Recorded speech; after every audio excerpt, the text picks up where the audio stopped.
Mkuu wa Mkoa wa Mtwara Mheshimiwa Halima Dendego ameagiza kuchukuliwa hatua za kisheria viongozi na wafanyabiashara wa vijiji vya Mwenge A na Mwenge B vilivyoko kata ya Kitama wilayani Tandahimba. Dendego amechukua hatua hiyo kufuatia uchafuzi wa mazingira alioshuhudia akitokea katika zoezi la usafi wa Jumamosi ya mwisho wa mwezi Februari 2017, zoezi lilokuwa likifanyika kimkoa mjini Tandahimba. Huu ni ustaarabu ndugu zangu. Manake leo nikikasirika nikafunga maduka utasema mkuu wa mkoa amefunga maduka? Hapana. Haya, dakika 5 tunawapa hapa, nataka nipaone pawe safi.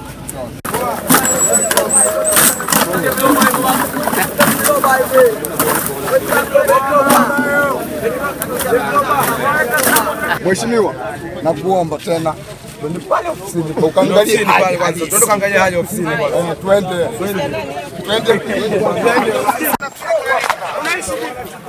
Mazingira kama haya. Mazingira hatarishi kabisa. Kwenye ofisi.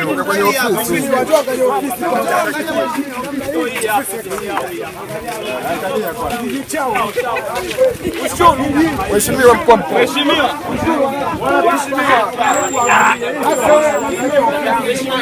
Angalia ofisi mheshimiwa. Hii ofisi yetu.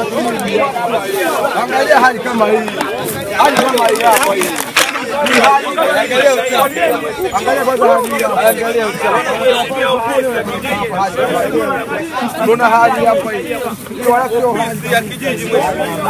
Unaona? Yaani uko sio hali kama angalia mheshimiwa. Nataka kabisa tuchukue kabisa. Huko wewe kufaa hii. Huko kufaa hii.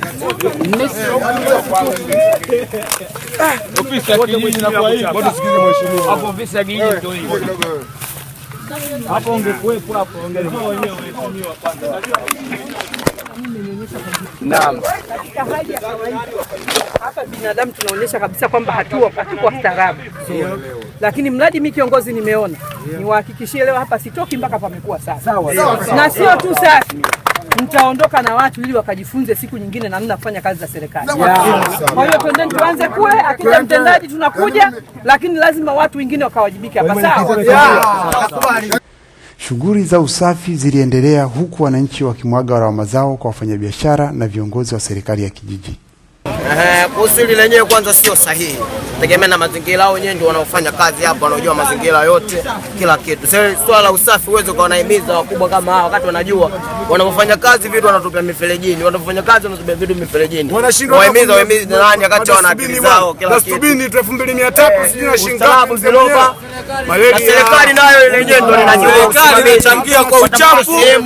Serikali ya Kitama kwanza wote wachafu. Bali na wenyewe serikali wakasimamia ni mngona tu sehemu nzuri. Lakini serikali wachafu. Tunapata ugonjwa wa malaria kwa vitu kama hivi. Lakini mwisho wa siku ile ofisi yenu pale ndio mtafanya dhambi kweli. Labda wangu ajibie. Kwa sababu mimi nimefika nina miezi 3. Nikamuuliza kwa nini dampo liko nyuma ya ofisi? Mwenyekiti yeye ni kiongozi, yeye ndio mtendaji. Akaniambiaje? Nitajitahidi kutafuta eneo kwa ajili ya dampo.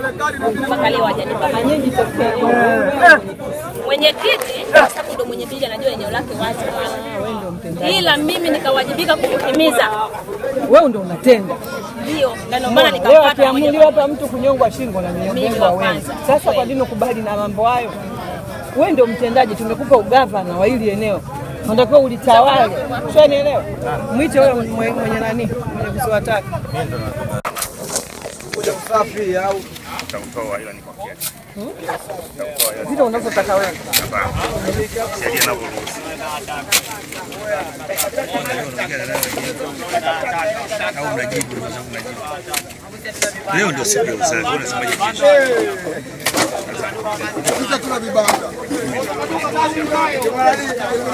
Mara Mheshimiwa Dendego akatoa maagizo ya mwisho. Tumetoka Tandahimba kufanya usafi, lakini tuko hapa eneo la Tandahimba lingine ambalo limesikitisha. Kwamba wananchi wa hapa hawakumbuki hata kwamba kuna sheria na taratibu za serikali. Tumekuta hakuna usafi wote unaofanyika. Kwa hiyo Mheshimiwa DC na timu yako muweke kambi hapa. Kwanza wananchi wajue wajibu wao, lakini wale ambao hawachukui hatua, nyinyi mwachukulie hatua. Sawa. Nimesikitika nimeenda kwenye ofisi ya kijiji ndio dampo. Mifereji tunachimba ipitishe maji chini, ndio sehemu ambayo wafanyabiashara wamegeuza kutupia takataka. Kwa hiyo siwezi nikawa kiongozi anayekuja nakuta jambo baya nikalinyamazia. Na kwa maana hiyo hiyo mpaka ili eneo litakapokuwa safi, mpaka mtakaponiambia liko safi, ni Mwenge A na Mwenge B. Nimeenda mpaka sokoni, nimeenda mpaka huku, na mimi na nyinyi mtaenda mpaka huko machinjioni.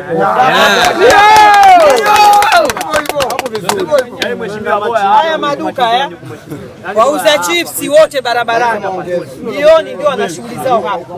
Wasimame, watambue wajibu wao, wajue wapi atapeleka taka, wasafishe eneo lao, ndio tunafungua biashara. Lakini kwa sababu mimi nimekuja leo kuwasaidia na hao vijana ndio tumefanya usafi, wao hawajafanya usafi, naomba wote wachukulie hatua. Na nijue kila mtu kwa jina lake, duka, leseni, namba, amechukuliwa hatua gani. Zikiambatana na faini, naamini sheria ndogo mnazo. Hatuwezi kuachia watu wakawa sisi tunafanya kazi, wao wanaharibu kazi. Haiwezekani. Hilo ni la kwanza. Lakini la pili, nimekuta kuna vijana wengi. Vijana wengine wana ajira, wamejiajiri kwenye bodaboda, lakini wengine leo wamenionyesha ari na moyo wa kutaka kufanya usafi. Na wakati mwingine wakipigia kelele za usafi, sisi wenye serikali tunaambia ni kitu ambacho hakipendezi. Nikana mwambia mkurugenzi, kuna mikopo ya vijana. Mtafute toyo hizi tatu kwa agizo langu mimi. Muunde vikundi hivi vya vijana, waunde wenyewe, wasimamiwe na mtendaji. Tupate hata vijana 10 wapate ajira ya kuzoa taka, lakini naamini wao watapata riski na halmashauri itapata mapato. Haiwezekani hao watu wakao wanafanya biashara taka tukawazolea sisi, haipo. Kwa hiyo mkurugenzi, tumia hiyo fursa. Leo tarehe ngapi? 25. Mimi nitapita tena hapa tarehe 25. Kwa maana hiyo tu nikute vijana tayari na kuja kuzindua vikundi vya vijana wenye toyo wanaofanya kazi